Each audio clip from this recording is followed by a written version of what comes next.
Hello, followers of the 4 Year Journey. This is Bob Lucas on July the 8th, 2023. I hope you're doing well.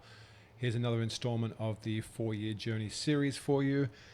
The agenda for today is one, talk about the green lights that we have on the cycle, the 4 year cycle being in as per the last couple of videos. And then I want to talk about getting your position, as I feel that many have not.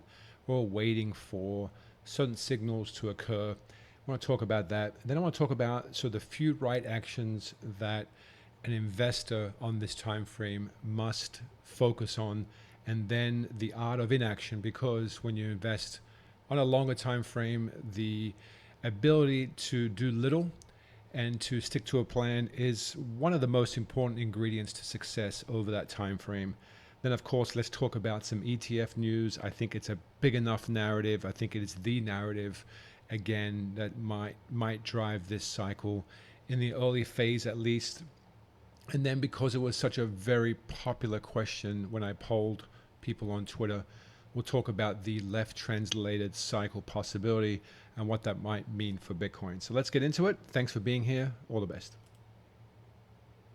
So the green light, what does that mean in general? So when we look at these cycles, right, we measure cycles primarily from a trough, from a low. That is where cycles in general are the most powerful. Where the top occurs in a cycle is a lot more difficult to determine. A lot of it is look back and trying to analyze the action and the price action as it unfolds and in real time. And it's not always easy to identify. It looks easy when you look at a Bitcoin chart over the last 10 years and you see these month 35, month 35, month 33 highs. You think, well, that's just beautiful.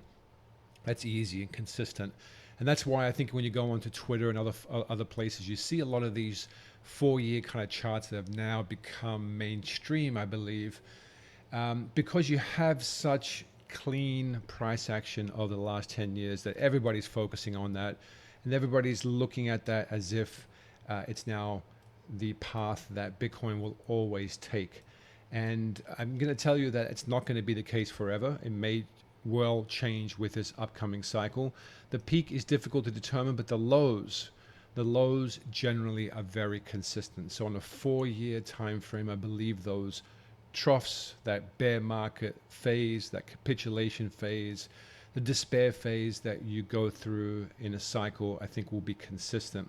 And when I say green lights, when we look at this chart, we've just come through one of those periods. We've gone through that 1 year of retracement, of capitulation. That this last one was quite nasty in how many participants really got caught up and were trapped either on fraudulent exchanges or just in a traditional kind of environment where it was essentially stolen and traded and levered away and got caught up in that downtrend. So it was nasty.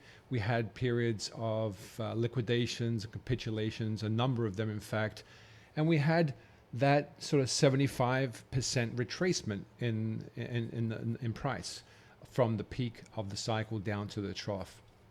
From a cycle measurement, from a time perspective, it was perfect, right at that 4 year time frame, whether it's the actual November low prints on month 47 or the month 49 in January, where it refused to go down further and reversed and moved up.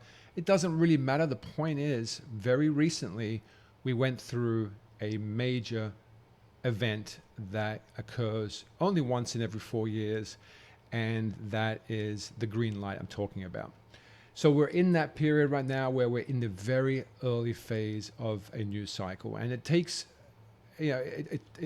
people are trapped mentally, and the psychology of the bear market that we went through blinds people in being able to realize that the market has turned and the cycle has flipped, and we're now in a different phase of the cycle. And it takes generally for a lot of people much higher prices, and it takes the sentiment of the entire ecosystem to flip bullish and for price to confirm that for most people to jump on board.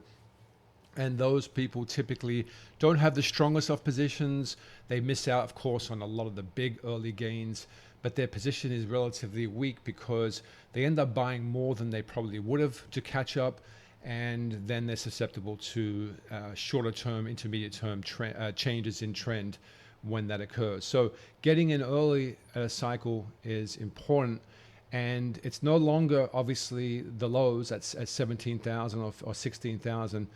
And we've already doubled pretty much off those lows. But in my opinion, when we look at it from a 4-year time frame or even a 3-year rising portion, it's still relatively early in this cycle.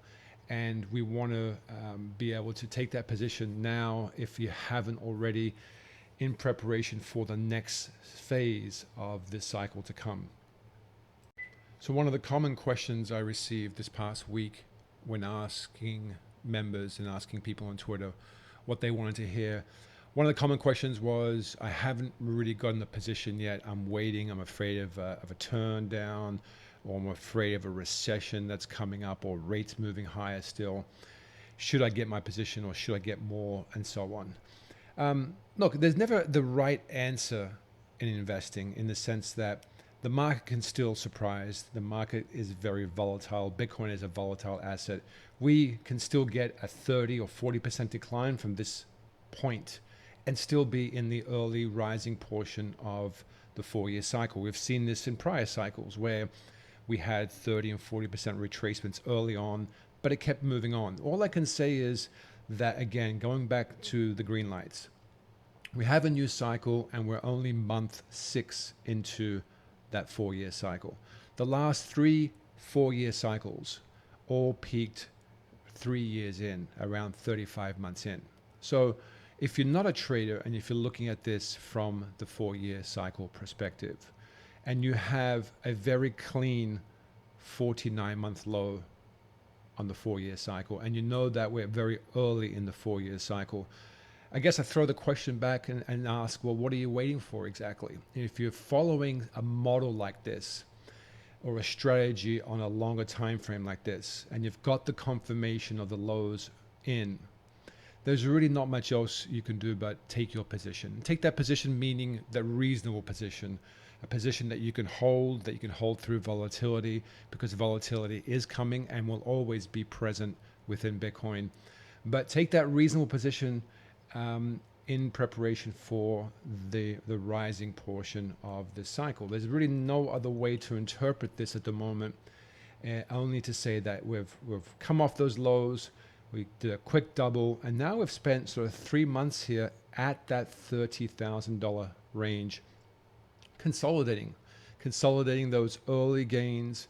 And really what's going on right now, in my opinion, is we are allowing, the market is allowing all the trapped longs from the prior bear market to exit out of their position. And what's happening underneath all that is you've got the smart money that always comes in during the early phase of a news cycle, and they're taking that Bitcoin off their hands. So there's a rotation going on from folks that got in late in the last cycle and were basically, like deer caught in headlights right here.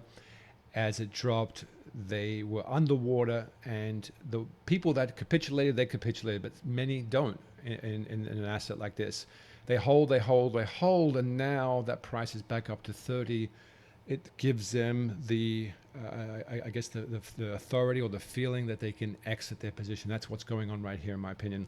It's a pause in the early phase of the 4-year cycle. When you look at the weekly chart as well, so there are cycles on the weekly time frame, kind of these 6-month cycles. We just ended a weekly cycle right here. We just ended a weekly cycle 3 or 4 weeks back. And there was an orderly decline here, but it was more of a consolidation, in my opinion, accumulation here after hitting that double off the lows. So we had a nice move up to that 31,000, a nice clean double off the bottom. Then we had a very healthy 8-week sideways moving portion, and that's the declining phase of this weekly cycle, and didn't drop further like most people expected, and rallied sharply out of that weekly cycle low back to that 30,000 level where I believe there's more of this accumulation that's occurring and allowing those those trapped longs to sell their position. And it looks more than likely, again, green light here on the weekly cycle, looks more than likely that the next step is another release higher once we can get through this $30,000 range, and then make a run up to the next logical place. And the next logical place from here possibly is sort of this 33, 34 level. But getting through that point, I think all the way up to 46,000 is a logical place where Bitcoin will probably find its next major resistance and possibly a significant amount of selling, and possibly where the next big decline will come from in this 4-year cycle. Like I said, Bitcoin historically on every 6 months, and has done this very consistently, will go into one of these weekly cycle declining phases and retrace back at least 30%, sometimes 40, sometimes even as much as 50%. And it can get quite nasty over a shorter period of time. That will come eventually, and the goal of anybody that's investing on this time frame is to appreciate and realize that those times will come. And if you want to try and time those events, then you're no longer investing on a 4-year cycle time frame. And that's okay if you think you can do that, but you're not investing on a 4-year cycle time frame. The 4-year cycle time frame has few actions and has a lot of inaction. So I want to spend a little bit of time just talking about this because, again, right, there aren't many things we can do when we're investing over a 4-year time frame. You get your position, then hopefully you sell your position, then hopefully you buy your position back, then hopefully you sell your position again, and that process repeats with the goal of accumulating more Bitcoin. There's a misconception that some of my videos are about making fiat gains. Well, really this process is about instead of just holding over 5, 10, 15-year period, then maybe you can hold for the majority of the time and do your best to avoid those 4-year periods, the periods that come every 4 years where it retraces 75, 80, 85%, with the goal of accumulating in the end more Bitcoin than what you had when you started that 4-year cycle. So when you invest with this active HODL strategy, we have to realize that there are only few actions that we're doing on a 4-year period. And the obvious one is that we wait patiently for the lows, for the bear market to end. We wait for some little bit of confirmation of a new 4-year cycle, and then we get hungry, we get aggressive, and we start to build our position back at that point in preparation for the next cycle. And then, of course, which is a lot more difficult to do, we then wait for the signs of a top. We wait for the Bitcoin cycle, the 4-year cycle, to reach its peak, and then we start to unload a lot of that position, just as celebrities are doing Super Bowl commercials, and it gets very speculative, and the scammers are left, right, and center at that high frenzy state that we see during a top of a 4-year cycle. We start to scale out and become the smart money again by selling to these folks who are not believers but are just chasing those gains.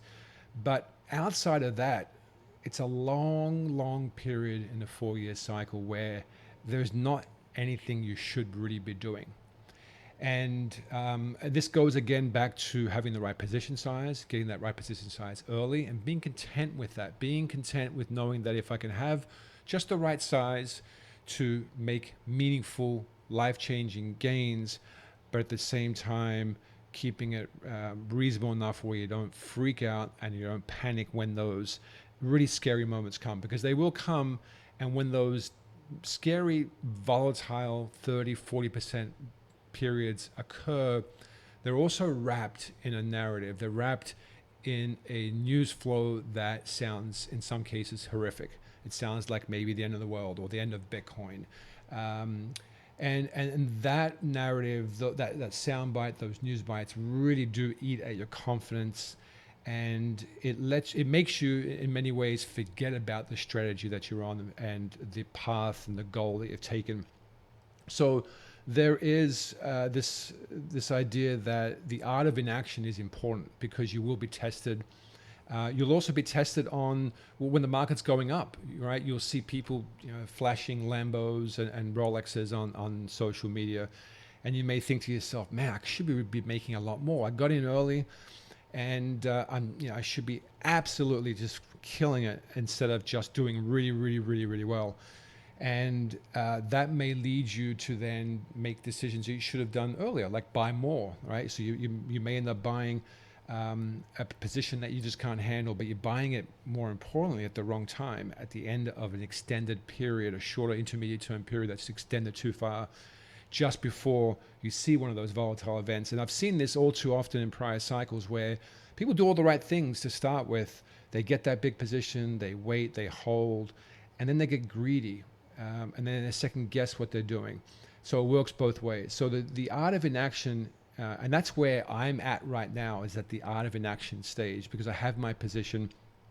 But once you get that position, it could be 3 years of doing little, waiting for that move all the way up to that 35-month high and 36-month high before looking to take actions. Or maybe there's a couple of small action points along the way where you begin to take a little bit of just profit, even though you know it may be moving a lot higher. You just feel comfortable in taking off some off the table. And if that's part of your strategy and your plan, then that's fine. I did the same in the last cycle. I said very, very early on, when Bitcoin was only at $6,000 or $7,000, I said I'm going to take my investment out at 28,000 if it got there. And once 28,000 came along, I took the investment out, knowing at that point that the cycle was still rising and hadn't gone through a major sort of mania phase, but I was content because I had a plan to take it off the table at 28,000. So that's okay if you have a plan that you formulate from the beginning, then that becomes part of that strategy for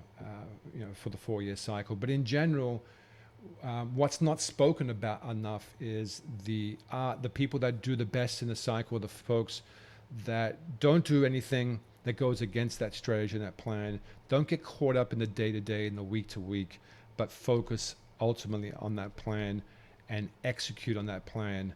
And that's really what a lot of these videos are going to be about. Now that we think the 4-year cycle lows are in and we're in a new cycle, there's not much to do and talk about besides focusing on the strategy and focusing on the plan.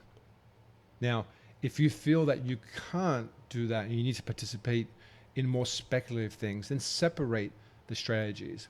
Take some money and put it into, whether it's a trading account or whether you're trading on DeFi or whatever else you might be doing.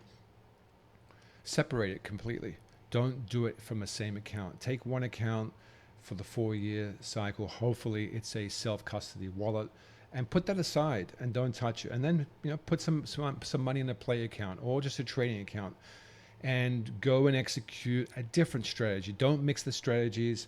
If you want to do or follow somebody online or some other sort of shorter term trading strategy, then go ahead. Of course, learn, tinker, and develop that. Obviously, I trade on the short time frames as well, but I separate those strategies altogether. Right, so I could be shorting on a trading account when I've got longs on a Trezor for a 4-year cycle time frame, and I can separate those two. I don't need to mix those thoughts at all.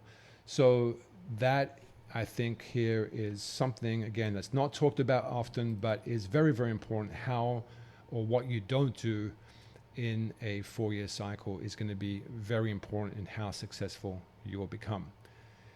Then let's talk ETF news. I mean, I think this is very, very bullish. Again, I think most of you or many of you know my views on the ETF personally, as a believer in a lot of what Bitcoin's about.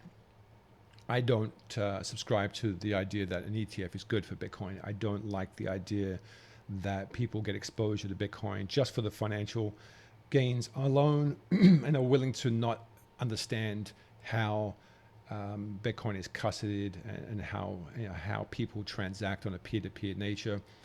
I just don't like a financial, especially a traditional financial institution, hoarding thousands and thousands of Bitcoin here. Yes, it's good for price, though. It is good for price. And I think a lot of people give it a free pass and turn a blind eye because it is good for price. And what's been interesting of late is that pretty much all the big guys, all the big traditional finance companies have come out with new ETF applications. And we've gone down this road many times. I mean, I think the first ETF application was like a decade ago or close to it. And they've all been turned down one after the other after the other. And, obviously I don't know the answer. I don't know if the SEC is going to approve these or not. But what I find interesting is that they all kind of applied at the same time with a similar language. So it has the feeling, especially after the SEC has come after Binance and some other exchanges and Coinbase as well, that they're cleaning up, at least in their mind, cleaning up house in preparation for allowing an ETF, a Bitcoin ETF, to come along. And it looks to me that they're either all going to get approved because they all have the same kind of language and the same structure. So they're either all going to get approved or they're all going to get rejected. I just don't see how one gets approved and the rest don't. So if we have a situation where all of these ETFs from the major financial institutions get approved, I think the capital that's going to flow into Bitcoin is at this market cap is just huge. It really is. I think it's going to drive price rapidly higher. But I think what's going to happen before that, because I know that's quite a few months away from even considering approvals, I just think it's going to become the narrative for now on why this cycle should keep on going. And these narratives, they align well with where the cycle aligns, so that the news is not necessarily driving the cycle. The cycle is in a position to accept and allow this market to move higher, and the narrative gets formed around that. But in general, I just think this is going to keep on pushing Bitcoin higher early in this cycle, and I think it's going to be very, very bullish for Bitcoin. And it may even be a situation that once these ETF announcements are made, that obviously if they get denied, then it's not going to be positive for price. I think it's going to tank it. But it's also a sell the news possibility. So we may get a nice big run, a significant run leading up to the first SEC announcements on approvals or not. And it may just be a sell the news event as it is, but not necessarily a 4-year cycle top sell the news event, but leading into one of these 30-40% declines that we see in the past. But in general, it does feel to me that these ETFs are going to get approved. That's kind of my sense. Again, not knowing anything more than that, just a feeling, but by the way they've all come out at the same time, it's almost like somebody's given that little wink, that little nod that, yeah, now is the time to go ahead and do that. So leading into kind of the last topic of discussion, which is this left translated cycle idea. It's, I guess now time is okay to start talking about this. I know it's in the last video, we have plenty of time to worry about that, but let's talk about the 4-year, the left translated possibility. But before I do that, just for anybody sort of that hasn't seen many videos, what is a left translated cycle? So the translation of the cycle is simply determined by how much of the cycle was in the rising portion versus how much was in a declining portion. Anything that goes up for the majority of a cycle or time and spends far less time declining, then obviously it means that over that period, that cycle period, price is most likely going to be higher. And just looking at this last cycle, it spent 35 months rising and 49 and 14 months declining into that cycle low.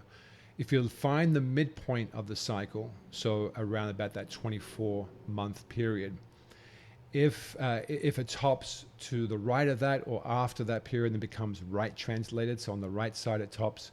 And if that peak occurs before the midpoint, then that's called a left translated cycle.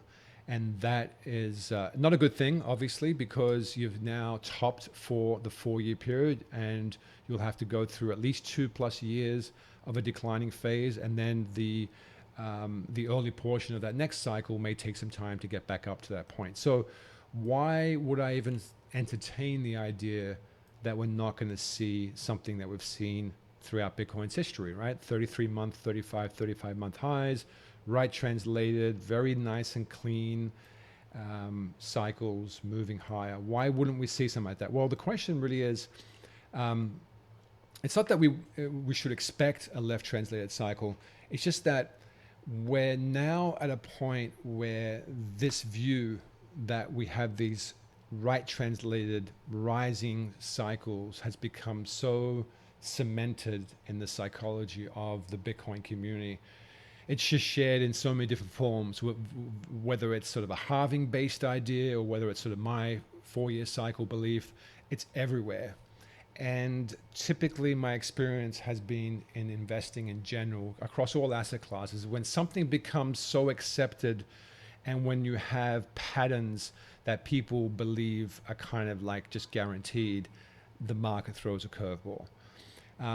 So that's my first thing. My second thing is that cycles do exist on much longer time frames, like 16-year cycles or 20-year cycles. And I don't know what Bitcoin will eventually develop. It's going to take another decade or two before we can identify these very, very long-term cycles, but they do exist.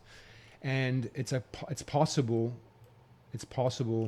that Bitcoin, like some other asset classes, will experience a 16-year cycle, which means that at that sort of 2026, early 2027 timeframe, this would be the close of the first 16-year cycle for Bitcoin, or at least while price has been sort of measured for Bitcoin. And if that's the case, then typically you would see the last 4 years, so four-year cycles to make up a 16-year cycle, you would typically see the last one form left translated and go into more of a secular decline. So we've had these cyclical bear markets that occur, and those are more just retracements back to sort of a rising mean. So as you get this extension in the 4-year cycle, you get the retracement back, extension, retracement. But the last cycle here would typically then roll over early and go into more of a secular decline, so more of a longer term flush out. But for that to happen, so here's the good news, I believe. Typically when that happens, you get character change in the cycle that's different to prior cycles. And prior cycles, you kind of spend a year and a half, 2 years before really surging. And the same happened here. It wasn't until October 2020 that it surged. Back here, it was another sort of 2 years before surging. So it was that last year that really went high. Of course, in the last cycle, you had this mini move here, but that pulled back. But you see it in other cycles as well. If we were to see a left translated cycle, you still want to see some form of mania. You want to see some extension in price that creates a top. And because it would be left translated, what you would end up looking for is a move towards all-time highs or exceeding all-time highs far sooner than what it's done before. So the character of the cycle significantly changes. So if we're looking for a left translated cycle possibility, we're looking for that little mania to occur well before the halving in this case, right? And also well before the midpoint of the cycle. So if we measure out here just 24 months, that's the midpoint of the cycle right there. Then you want to sort of go back in that and you look at this 12 to 18 month period. That's roughly where a left translated cycle peak will occur. So a left translated cycle peak would occur, let's call it around the January timeframe, all the way through to around about May or June of next year. That would be the window, as opposed to this window, which is the right translated cycle high window that mirrors the prior cycles. So this window here is one where you're looking for, and actually this should be further over, you're looking for a peak beyond the midpoint, so 25 months or more in, and likely to be above all-time highs and into, we don't know how high, but into a higher range. That's the window for the typical standard cycle that we've seen historically in Bitcoin. And this is the window you want to be positioned for right now. You don't want to fear this left translated cycle. You want to expect that even though I just was done talking about how well known this is and how it's cemented in everybody's psychology, but at the same time, that is the history. And in cycles, we tend to want to trust what has occurred recently. That's the flow. It's like sitting again at the on the beach and looking at these waves come in. They come in patterns. They come in similar structure until some event changes. So we don't have that event yet. So we have to be positioned for this nice accumulation and nice steady increase over the months into that window, into a major mania phase, excuse me, before looking to get out. But because it's been talked about a lot and I've introduced it myself, this left translated cycle idea, I think that window is very different. And again, we should be able to recognize when that happens, or if it were to happen, by how it gets up to a point in the cycle where we haven't seen it do that in the past. So if Bitcoin were to come up and test all-time highs or exceed all-time highs before the halving event, which is a narrative that is very, very firm in this community. If we were to do something like that, what's going to happen is this super cycle idea is going to be back front and center, and I think mania will come in sooner, and it could be propelled by this ETF narrative that I discussed. If we get a move up into this area well before the halving and before the midpoint, I would be certainly thinking to myself that we are forming a very surprising event that the market will not be expecting at all, given the historical pattern that the market will be looking for, and could be forming a left translated cycle. Would it be easy to get out of the way? No, it won't be, especially when you're trading on a 4-year time frame and you're using monthly charts. You need to wait for a monthly swing high to occur. You need to maybe wait for the 10-month moving average to be taken out. So you're not going to be able to pick that high very easy. But some of the strategies we might be able to employ is that if we get up and surge and it gets kind of frothy and speculative early on, people will dismiss that frothiness because they're going to talk super cycle. They're going to talk halving is still ahead. ETFs are here and they're coming and so on. They're going to dismiss that. So maybe we will have an opportunity to maybe release some of our position, cover that position, but wait for a shorter time frame extension that is far too extended and get out at that point. But it comes with risks, right? Because what if, right? Because I always like to say there's always a what if. I can't predict every market move.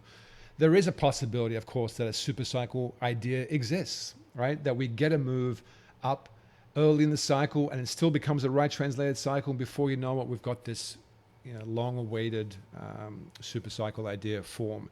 It's not easy in investing to get it all perfect. We just try our best to capture the majority of moves.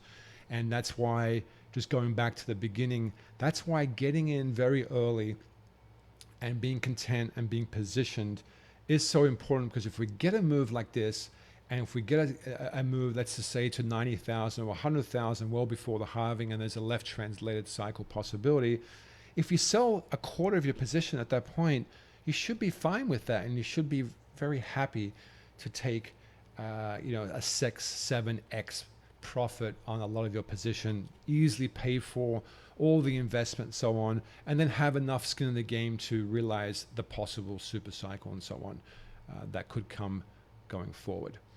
So that's the left translated cycle idea. We'll talk a lot about that in the future if it becomes a possibility. The first thing is, I think we want to fill this gap here and then look for a possible move back lower. And I do think over the next 2 or 3 months, there's a good chance, a reasonable chance, that Bitcoin will fill this gap into this $45,000 area or so.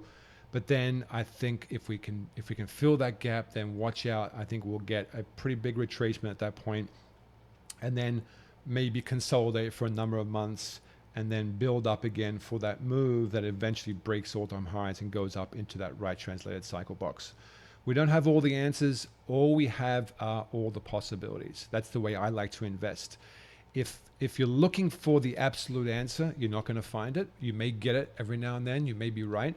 But there's a habit of inexperienced investors to want to know the answer, to want to know more definitively what's it going to do over what period, and I can tell you that nobody knows exactly. I find what works best is just identifying how an asset behaved in the past, what its character is like, what it's capable of doing. It's like when you have sort of a wild animal, for example, you know what it's capable. If you don't know what it's capable of doing, you can't be prepared for its actions, and you can't respond. And I think that's the same with investing. We just want to outline what are the possibilities, when is the most opportune time to be in, and when should we have, you know, one foot out the door, that type of thing. We just need to prepare for the possibilities. Then we kind of rank the probability of these possibilities, and we position ourselves for these possibilities, and we try and extract the maximum value from these possibilities. So with that, I want to say again, as I always do, I want to thank you for following. If you want to share these videos, you're welcome to. I hope you're enjoying them. And above all else, I wish you all the best. Take care.